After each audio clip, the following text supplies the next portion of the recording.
watu wa content, watu wa TikTok, watu wa content. Number 3. Yes. Factisian. Wapi makofi ya Factisian? Wey! Wey. Jafe. Yo. Amepona. Amepona tena. Wey. Factisian.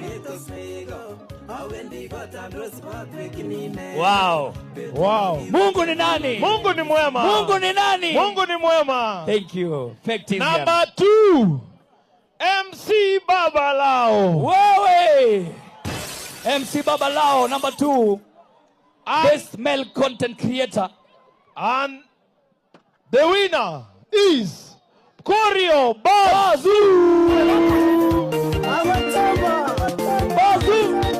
Anani gora talwana tese tabisani. Hey!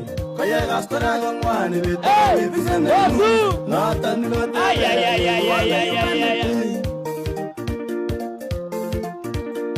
Anani gora talwana tese tabisani. Kaya gaskora gangwani beta. Thank you.